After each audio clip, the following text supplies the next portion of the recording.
All right, we're getting pretty close to the end of our alphabet. We're going to take a little more time on each of these because there's some important things. Just quick review though, we started a couple videos ago with mu, nu, xi, omicron, p, and rho. This next one's a little bit deceptive because there's actually two forms of the letter sigma. Um, and I'll give you some trivia in a minute about it, but this is actually what this letter here, the sigma, which is the S sound. Some people make it kind of going this direction. Sigma. I actually prefer to go this direction. I don't know why, but yeah, sigma, sigma, or you can go this direction if you want. Sigma, sigma, sigma. Let's go my direction. I don't have very good handwriting anyway, but there's a really sloppy sigma. Sigma. Okay.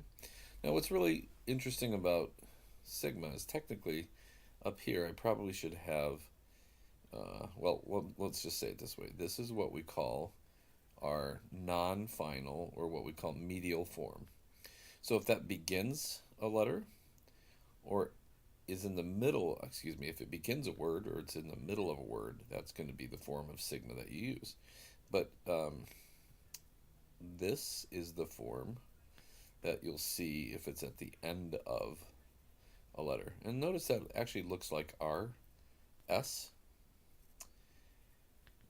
and that's the final sigma. And that will only occur at the end of a word, never in the middle of a word or at the beginning of a word. But it kind of looks like an S anyway, so that's kind of easy to recognize. So actually, if you were to write the letter sigma out, you could do it this way. And you notice it really does look like the Greek or the English letter S. And a little bit of trivia to go with that. Um, if you know anything about uh, Old English, do you know how to pronounce this word? In Old English, that's actually how you would spell Jesus, because this is not only the F, but it's also the medial sigma in Old English. So, like Greek, it had a final sigma and a medial sigma.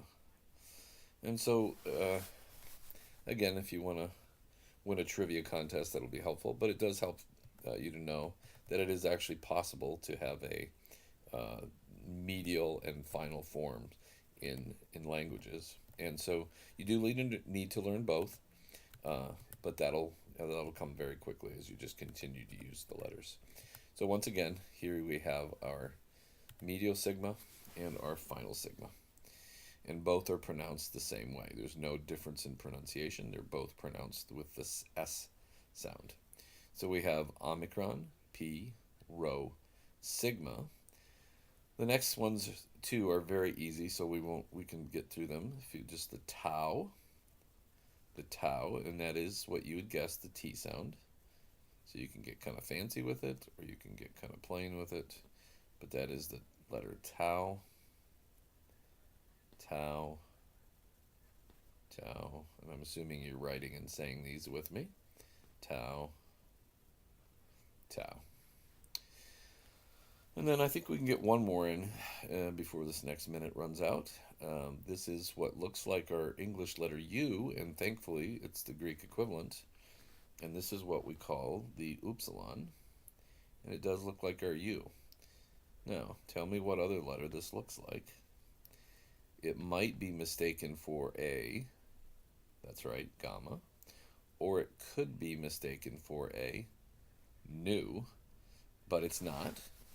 It's actually, it's got the rounded bottom to it, and so that is what we would call our upsilon.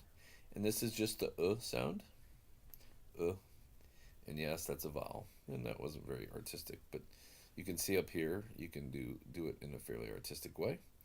All right, we won't recite any of these. We'll wait for the next one as we finish up the alphabet here. I'll see you in a second.